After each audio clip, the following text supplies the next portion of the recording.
నమస్తే. Welcome to Suman TV. నేను పద్మిని. ప్రస్తుతంతో పాటు ప్రముఖ ఆధ్యాత్మికవేత్త, లక్ష్మీ గణపతి ఆలయం నిర్వాహకులు, స్వర్ణ దేవాలయం నిర్మాణ సంకల్పకర్త, శ్రీ విద్య ఉపాసకులు తేరాల సుబ్రహ్మణ్య శాస్త్రి గారు మనతో పాటు ఉన్నారు. మాట్లాడతాం. నమస్కారం అండి. నమస్తే తల్లి. దశమహావిద్యలలో భాగంగా బగళాముఖి అమ్మవారు శత్రు వినాశిని అనేది వింటూ ఉన్నామండి. ఒక్కసారి మీరు స్వర్ణ దేవాలయాన్ని నిర్మిస్తున్నారు. అందులో దశమహావిద్యలకు సంబంధించిన ప్రతి రూపం కూడా అక్కడ ఉండబోతుంది అని చెప్తున్నారు. ప్రధానంగా శ్యామలమ్మ. బగలాముఖి గురించి మాట్లాడుకుని అంతకన్నా ముందు ఏం ఆరాధన చేస్తున్నారండి? అంతకంతకి అందం పెరిగిపోతుంది అమ్మవారిది. చాలా గొప్పగా కదా! అవును. కొన్ని కొన్ని చూస్తుంటే నిజంగా చాలా ఆశ్చర్యంగా అనిపిస్తుంది. అమ్మవారు కనులు తెరిచి చూస్తున్నారు. అవును. అది ఎలా చెప్పాలో అర్థం కావట్లేదు. అవును. హ్మ్. ఇప్పుడు చెప్తుంటే కూడా నాకు గూస్ బంప్స్. అవును. అద్భుతం. చాలా అమ్మవారు అక్కడ కొలువు తీరి ఉన్నటువంటి వైనం, మీరు చేస్తున్న ఆరాధనలు అనితర సాధ్యం. అమ్మ. చాలా చాలా కృతజ్ఞతలు. మీ సమయాన్ని, మీ సాన్నిహిత్యాన్ని నాకిస్తున్నందుకు. గురుకృప అమ్మ. బగళాముఖి గురించి మాట్లాడుకుందామండి. తప్పకుండా. మరి బగళాముఖి అమ్మవారి శత్రు వినాశిని అని చెప్తుంటారు. అసలు అట్లా జరిగిపోతుంది స్తంభన. శత్రువు మాట ఆగిపోతుంది అని వింటూ ఉంటాం. మీరేం చెప్తారు? మామూలు సామాన్యులు, గృహస్థులు చేసుకోవచ్చా? అమ్మవారి ఆరాధన చేయొచ్చా? ఇవన్నీ ఒకసారి. తప్పకుండా అమ్మ. చతుర్భుజాం త్రినయనాం కమలాసన సంస్థితాం త్రిశూలం పానపాత్రం చ గదాం జిహ్వాం చ బిభ్రతీం బింభోస్తింబు కంబు కంఠం చ సామపీన పయోదరాం పీతాంబరామదగరణాం ధ్యాయేత్ బ్రహ్మస్త్ర దేవతాం. అమ్మవారికి మరొక పేరే బ్రహ్మాస్త్రం. అందుకే పిచ్చుక పిల్ల పైన బ్రహ్మాస్త్రం ఎందుకురా అంటూ ఆ! ఉంటారు. అమ్మవారి యొక్క దశమహావిద్యలు అన్నిటిలోకెల్లా నాకు అత్యంత ఇష్టమైనటువంటి ఒక దేవత బగలాముఖి. ఆ అమ్మవారి తర్వాత ఇష్టంగా రాజశ్యామల అమ్మవారిని పూజ చేస్తారు. హ్మ్. మొట్ మరి బగళాముఖి అమ్మవారిని తీసుకురాలేదు. రాజశ్యామల అమ్మవారిని తీసుకొచ్చారేంటి? కారణం ఏమిటంటే ఒకదానికొకటి అద్భుతమైన ప్రశ్న. ఇక్కడ ఏమిటంటే ఈ విద్యలో రాణించాలంటే రాజశ్యామల అమ్మవారు ఉండాలి. ఓకే. ఆవిడ మంత్ర నాయకిని. హ్మ్. ఒక మంత్రం సిద్ధించాలన్నా ఏ దేవత పలకాలన్నా హ్మ్. రాజశ్యామల ఉపాసన లేకుండా ఎందులోనూ వాడు రాణించలేడు. హ్మ్. ఈ దశమహావిద్యల మొత్తంలో ఆ అమ్మవారు ఆవిడ అర్చించకపోతే ఇష్టం వేరు, అర్చన విధానం తప్పదురా ఖచ్చితంగా. బాబు నీకు నమస్తే అన్నట్టు. అంటే అట్లా అనుకోకూడదు. ఆ! కానీ ఇది రూల్ అనమాట. అంతే. వ్యూహాత్మకం అనమాట. ఆ! అంతే. ఎలా వెళ్ళాలో ఒక ఒక ప్రోటోకాల్ ఉంటుంది గదా! ప్రోటోకాల్ ప్రకారం అమ్మవారిని ఆరాధించటం వల్ల ఈ అమ్మవారిని ఎలా పూజించాలనే విషయం తెలుస్తుంది. హ్మ్. తద్వారా ఏమవుతుంది, ఈ 2 కాంబినేషన్ తోటి మనకు ఆ అమ్మవారి యొక్క చైతన్య శక్తి అద్భుతంగా పెరుగుతుంది. అవ్ అమ్మని ఎట్లా ఆరాధించాలి, 10 విద్యలను ఎలా, ఈ ఒక్క 10 విద్యలే కాదు, అసలు వనదుర్గ అమ్మవారు, ఇంకో అమ్మవారు, ఇలా మొత్తం అసలు అస్త్ర శస్త్ర విద్యలన్నిటిని ఏ విధంగా నేర్చుకోవాలి అంటే, అసలు అస్త్ర శస్త్ర విద్యలంటే ఓ పక్క యుద్ధాలు జరుగుతున్నాయి, వాళ్ళు అట్లా అవన్నీ వేసుకుంటున్నారు, తుపాకులు అవన్నీ ఉంటాయి కదా, ఆయుధాలు. హ్మ్. ఏమిటి అంటే, ఇలాంటి సమయంలో భారతదేశానికి ఏమీ కాదు, దేశం రక్షింపబడుతుంది అంటే ఈ భారతదేశం యొక్క గొప్పతనము, ఈ యొక్క సంస్కృతి సాంప్రదాయాలు ఋషులు మనకు అందించినవి మన వాళ్ళకి తెలియక, ఈ దేశ సంస్కృతిలో కొంతమంది ఏం తెలుసు మీకు, భగవంతుడు ఉన్నాడా చూపించగలుగుతాడా అంటే, కొంతమంది అంతరిక్షంలోకి వెళ్ళి ప్రయోగాలు చేసి అక్కడ శాటిలైట్ ద్వారా శ్రీహరికోటలో ప్రయోగాలు చేస్తూ ఉంటారు మహానుభావులందరూ. ఆ ప్రయోగం చేసినప్పుడు వాళ్ళు ఎంతో కష్టపడి ఆ విద్యను నేర్చుకొని అక్కడికి వెళ్ళి కష్టపడి ఆ దేశం కోసం ఆ శాటిలైట్ని అక్కడ ఉపగ్రహాలు పెట్టి, తద్వారా ఎప్పుడెప్పుడు ఏ ఏ ప్రయోగాలు చేస్తారో దాన్ని మానవాళికి ఆ! ఉపయోగపడటం కోసం ఎప్పుడు ఆ విధంగా వాళ్ళు ప్రయోగాలు చేస్తూ ఉంటారు. అట్లనే వాళ్ళు వెళ్ళి వచ్చింది శాటిలైట్ ద్వారా మనకు కనిపిస్తుంది. హ్మ్. ఇక్కడ కూడా భగవత్ ఉపాసనలో ఈ ఉపాసన మార్గంలో వెళ్ళే ఋషులు వాటిని దర్శించారు. ఈ పూజ చేస్తే ఈ రిజల్ట్ వస్తుంది అని. హ్మ్. మరలా అది ఎవరు చూడగలుగుతారు? ఇవాళ స్క్రీన్‌లో ఇది కనిపిస్తుంది కాబట్టి వీళ్ళు చూడగలిగారు.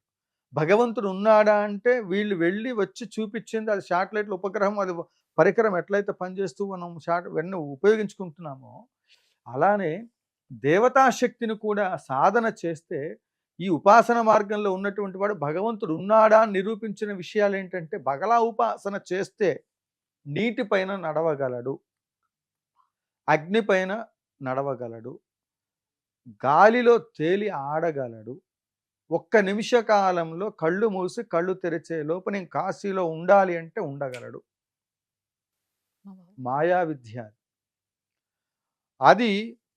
యుగంలో ఆ ధర్మాన్ని అనుసరించి ఇప్పటికి అట్లాంటి సిద్ధ పురుషులు ఉన్నారు. ఆ సాధనలో అమ్మవారికి ఇష్టమైనటువంటిది పసుపు వర్ణం. తెలుగుదేశం పార్టీకి ఉండబడే గొప్పతనం ఏమిటంటే ఎన్టీ రామారావు గారు ఆ కలర్ ఎందుకు పెట్టారో తెలియదు కానీ ఆ ఉపాసనా బలంతో ఆ పార్టీకి ఎప్పుడూ మైనస్ అనేది ఉండదు. ఒకవేళ ఆ ఆ నక్షత్రం అందుకే చాలా సందర్భాల్లో ఇది బహిర్ముఖంగా చెప్పడం జరిగింది. తర్వాత కాలంలో రాజశ్యామల కేసీఆర్ గారు చేశారు. ఆ పార్టీకి తిరుగుండదు.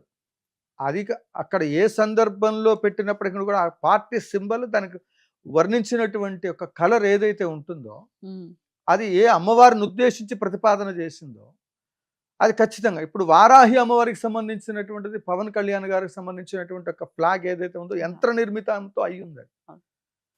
వారికి తిరుగులేదు.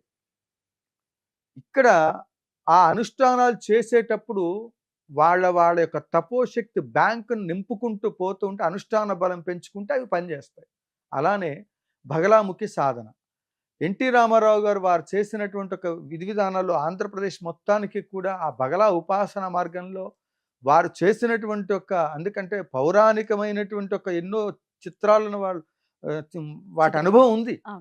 తద్వారా ధూళిపాల గారు వాటికి సంబంధించినటువంటి కొంతమంది పెద్దమంది మహానుభావులు ఎందరో కూడా ఈ పౌరాణికమైనటువంటి ఒక మంత్రతంత్ర యంత్ర సంబంధమైనటువంటి ఒక చిత్రాలు ఎన్నో పాతాళ భైరవి ఇలాంటి సినిమాలు మనం చూసినప్పుడు అది 24 రీలు చాలా టైం పడుతుంది. అలాగా మన జీవితంలో ఒక ఉపాసన మార్గంలో బగలాముఖి అమ్మవారి సాధన వల్ల ఉపద్రవాలలో నుండి రక్షింపడానికి ఇప్పుడు ఆ యుద్ధాలు జరుగుతున్నాయి.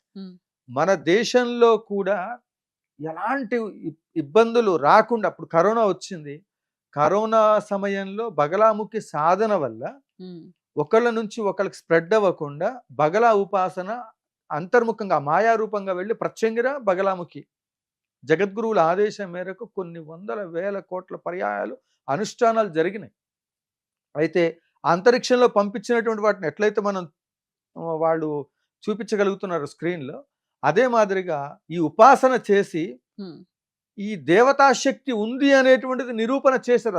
అనుభవం చేసినటువంటి వాళ్ళకి తెలుస్తుంది, చూసినటువంటి వాడు కదా. వీడు వెళ్ళొచ్చాడని నేను టీవీ పెట్టుకున్న వాడు శ్రీహరికోటలో ప్రయోగం జరిగిందంటే రాకెట్ పంపించారట అని వాడు చూశారు వీళ్ళు చూశారని చెప్పడమే సరిపోయింది. కానీ నేను DD8లో శాంతి స్వరూప్ గారు చెప్తున్న వార్తలు చూస్తూ ఉన్నాను అనుకోండి, అక్కడ జరిగింది నేను చూడలేదు. శాంతి స్వరూప్ గారి వార్తలు చూసి నేను అది చూడలేదు కాబట్టి నేను నమ్మనంటే ఎట్లా కుదురుతుంది? అలానే ఇక్కడ కూడా ఉపాసన మార్గంలో భగవంతుడు ఉన్నాడా అంటే ఖచ్చితంగా ఉన్నారు. ఆ సాధన మార్గంలో బగలాముఖి సాధన అత్యంత శ్రేష్టమైనటువంటిది. ఎవరెవరికి ఎలాంటి సమస్యలు ఉన్నప్పటికీ కూడా బగలా సాధన వల్ల వాళ్ళు కోర్టు సమస్యలు అవనివ్వండి, ఆర్థిక సమస్యలు అవనివ్వండి, గ్రహ దోషాలు గ్రహాలే అక్కడ ఆగున్నాయంటే బగలా శక్తి వల్లే ఆగున్నాయి అనేటువంటిది మంత్రశాస్త్రంలో ప్రత్యేకంగా లిఖించబడి ఉన్నది. అమ్మ గ్రహాలు ఇక్కడ ఉండబడేటువంటిది. అట్లనే మనకు తుఫాన్లు బాగా వస్తుంటాయి. అట్లాంటి సమయంలో కూడా ఉపాసన చేస్తే తగ్గిపోతాయి, గొడవలు జరగకుండా ఆగిపోతే. ఇప్పుడు వాళ్ళ ఇంత ప్రాణ నష్టం జరుగుతుంది. ఉపాసన పరులు, పీఠాలు, గురువులు, ఆధ్యాత్మికమైన వేత్తలు ఇప్పుడు ఎవరికైనా ఒకళ్ళ పైన ఒకళ్ళకి గొడవలు జరుగుతున్నాయి. ఉదాహరణ సుబ్రహ్మణ్య శాస్త్రి కామెంట్లు పెట్టేవాళ్ళు ఉంటారు. ఉదాహరణకి ఆ స్వామి అలా మాట్లాడుతున్నాడు, ఇలా మాట్లాడుతున్నాడు, ఇది కరెక్టా కాదా అని. ఉపాసన మార్గంలో ఉండబడేటువంటి వాళ్ళు, సాధన చేసేటువంటి వాళ్ళు, ఆ మార్గంలో ఉపాసన చేసేటువంటి వాళ్ళని ఎవరైనా ఏదైనా కామెంట్ పెడితే బగలాముఖి అమ్మవారు వెళ్ళి వాళ్ళ నాలిక పట్టి తీసి కోసేస్తుంది. వాగ్బంధన. అసలు ఆవిడ స్తంభన దేవత. ఒకటేమిటి ఏదైనా చేయవచ్చు. మరి సామాన్యులు గృహస్థులు ఆరాధన చేయొచ్చా అండి? నిరభ్యంతరంగా చేయొచ్చు, చేయాలి కూడా. భార్యాభర్తల మధ్య గొడవ జరుగుతుంది, సాధన చేయాలి. ఒకడు వచ్చి ఇంటికి వచ్చి డబ్బులు ఇవ్వాలి, గొడవ పెడుతున్నాడు, సాధన చేయి, నీకు డబ్బు దొరుకుతుంది, కుజగ్రహ దోషం తొలుగుతుంది, కర్మ దోషాలు తొలుగుతాయి. నిన్ను పట్టి పీడిస్తున్న శనేశ్వర గ్రహం ఉంది, నువ్వు నీకు జీవితం గందరగోళం అయిపోతుంది. బగలా సాధన చేస్తే ఆ దోషం ఆగిపోతుంది, నవగ్రహ దోషాలన్నీ ఆగిపోతాయి. బగలా సాధన చాలా విశేషవంతమైందమ్మా. దానివల్ల శత్రువులు అనేటువంటి వాళ్ళు ఉండరు, అందరూ మిత్రులుగా ఉంటారు. గతంలో కూడా ఎన్నో వీడియోలో చెప్పడం జరిగింది. ఈ బగలా సాధనతో మీ ఇంట్లో ఐశ్వర్యం, ఆవిడ సువర్ణాన్ని ఇస్తుంది, బంగారం ఇస్తుంది. అందరూ స్వర్ణాకర్షణ భైరవ అంటారు. బగళా బగలాముఖి సాధన చేసినటువంటి వాడికి బంగారం కుప్పలు తెప్పలుగా వస్తుంది. అయ్య బాబోయ్! వాడికి వాడి సాధనలో ఒక 10,000 దాటిన దగ్గర నుంచి ఏ సాధన అయినా సరే చెయ్యాలి. నేనేం చెయ్యను, కూర్చుంటాను 2 ఇట్లా సార్లు ఇట్లా అయిపోవాలి. అయిపోవాలంటే ఒక్కసారి ఏది చదివేస్తే వచ్చేయాలి. ఏది జరగదు. మీరు బగలా సాధన చేస్తే హ్మ్. మీ సమస్యలు 108 రోజుల్లో పూర్తి స్థాయిలో నేను చెప్తున్నానమ్మా. ఎందుకు 108 రోజులు చెప్తానంటే గంటకు 300, 2 గంటలకు 600, 4 గంటలకు 1200 సార్లు అంటే ఆ అమ్మవారి యొక్క మంత్రం ఉంటుంది. సర్వదుష్టానం వాచం ముఖం పదం స్తంభయ జిహ్వాం కీలయ బుద్ధి వినాశ. వాడి యొక్క మతిని, గతిని, దుష్ట చేష్టల్ని, దుష్ట వాక్కుల్ని కోర్టులో కేసు గెలవాలా చెయ్యి. నీ మీద యుద్ధానికి వస్తున్న అవతల వాడు చంపాలనుకుంటున్నాడు. బగలా చెయ్యి. వాడు ఆపేస్తుంది. ఒకటే అసలు అండి. శాంతి భద్రతలు ముఖ్యంగా లాయర్లు ఎక్కువ చేయాలి. పోలీస్ డిపార్ట్మెంట్ వాళ్ళు ఎక్కువగా ఆఫీసర్లు చేయాలి. వీళ్ళందరూ ఎందుకంటే నాయకులు చేయాలి. ప్రజల్లో వాళ్ళకి మంచి భావన కలగాలి. మంచి విధి విధానాలతో ముందుకు వెళ్ళాలి. మనమందరం కూడా వాక్కుతో ముడిపడినటువంటి వాళ్ళందరం కూడా బగలా చేయటం వల్ల దిష్టి దోషాలు తొలగుతాయి. నరఘోష తొలగుతుంది. ఒక విషయం ఏంటంటే అమ్మవారికి సంబంధించిన దాంట్లో బగలా అంటే నాకు పంచ ప్రాణాలమ్మ. అమ్మవారంటే అంత ఇష్టం నాకు. ఆవిడ అసలు ఆ స్వరూపం అమ్మవారిని తేవాలి, పూజించాలని ఉంది. శాంతి అయితే దాని పూజా విధానం కూడా పసుపు వర్ణంతో ఉంటుంది. చేయవలసిన పద్ధతుల్లో చేస్తే విశేషమైన ఫలితం. కాబట్టి మీరు ఈ 21,116 రూపాయలకి సంబంధించిన దాంట్లో కూడా ఈ డబ్బులు కట్టినటువంటి వాళ్ళకి సంవత్సరం పాటు 108 రోజుల పాటు ఇవి చేస్తూ ఈ ఉపాసన కూడా ఇందులోనే చేస్తున్నాం.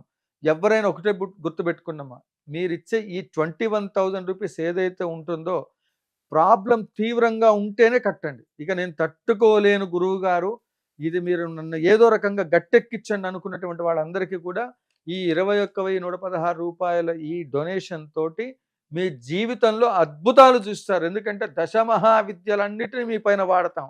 ఇక బాగుపడ్డారా ఈ 21,116 రూపాయలతో మీ జీవితం మార్పు చెంది మీరు కోటీశ్వరులై ఆ గుడికి 1 కేజీ బంగారం ఇవ్వాలి. ఆ స్థాయిలోకి తీసుకెళ్తాం. అది కాలేదు ఇక మీరు ఇంకెక్కడ డబ్బులు ఖర్చు పెట్టకండి.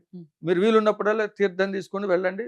మీ పేరుతో అమ్మ 5 సంవత్సరాలు గోత్రనామార్చన, రోజు 108 రోజులు పూజ, ఒక్కొక్క విద్యను ఒక్కొక్క రకంగా వాడుతున్నాం.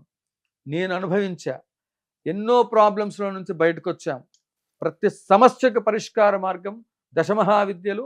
ఇక్కడ మంత్రనాయకుని రాజశ్యామలతో కూడిన బగలాముఖి ఉంది కనుక ప్రతిదానికి రాజశ్యామల అమ్మవారిని ముడిపెడుతూ ఈ ఉపాసన చేయడం వల్ల కష్టాలు ఖచ్చితంగా తీరుతాయి. అద్భుతం అండి. చాలా అసలు ఏమిటండి వాగ్దాటి. వీడియో స్టార్ట్ అవ్వక ముందు కామ్గా ఉంటారు. స్టార్ట్ అయిందా నేను కామ్గా ఉండాలి. అద్భుతంగా తెలియజేశారండి. తెలుసుకోవాల్సినటువంటి అంశాలు చాలా, అంటే ఆ సాధనలో ఉన్నారు కాబట్టి ద రైట్ పర్సన్ చెప్పడానికి చాలా చక్కగా బగలా గురించి ఒక 100 ఎపిసోడ్ చేద్దాం. అమ్మ బాబోయ్, సిరీస్ లాగా అసలు పెడదాం. అద్భుతం. అంత ఇష్టం కనిపిస్తోంది. అద్భుతం అండి. Thank you so very much. నమస్కారం. కామాక్షి.